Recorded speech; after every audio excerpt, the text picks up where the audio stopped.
பிரியமானவர்களுக்கு ஆண்டவராகிய இயேசு கிறிஸ்துவுடைய இனிய நாமத்தினாலே வாழ்த்துக்கள்.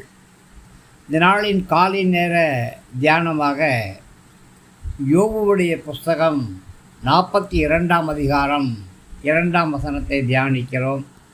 தேவரீர் சகலத்தையும் செய்ய வல்லவர், நீர் செய்ய நினைத்தது தடைபடாது என்பதை அறிந்திருக்கிறேன். கிறிஸ்துவுக்குள் பிரியமானவர்களுக்கு ஆசீர்வாதமான இரகசியமான ஒரு வாக்கு தத்தம். உங்களுடைய வாழ்க்கையிலே தேவன் எதை செய்ய நினைக்கிறாரோ அதை யாரும் தடை செய்ய முடியாது.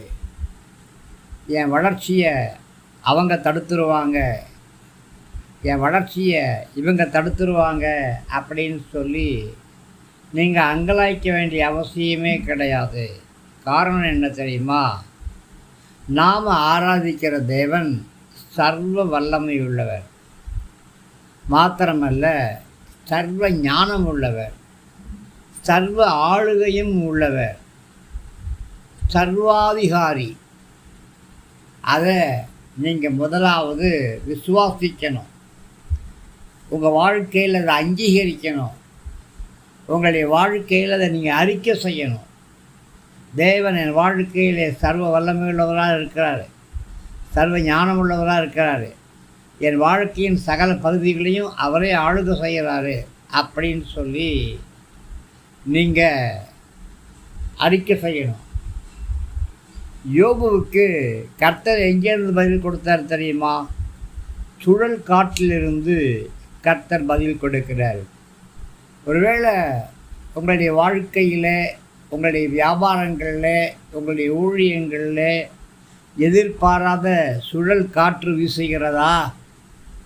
பயப்பட வேண்டாம், கலங்கவே வேண்டாம். நேற்று ஒரு பெரிய சுழல் காற்று என் மேலே வீசினது. மரணத்துக்கும் எனக்கும் 4 அடி தூரம்தான் இருந்தது. ஆனால் அந்த சுழல் காற்றின் நடுவிலிருந்து கர்த்தர் என்னை தப்புவித்தார், எனக்கு ஜீவனை கூட்டி கொடுத்தார். பிரியமானவர்களே, தேவன் சகலத்தையும் செய்ய வல்லவர் அப்படிங்கிறத அங்கீகரிங்க. ஆமாம், சிங்கங்கள் வரலாம், கரடிகள் வரலாம், ஓநாய்கள் வரலாம், தந்திரமான குழி நரிகள் வரலாம், குழி முசல்கள் வரலாம். எது உங்களுக்கு விரோதமாக வந்தாலும் நீங்கள் உன்னதமான தேவனுடைய மறைவில் இருக்கிறீங்க.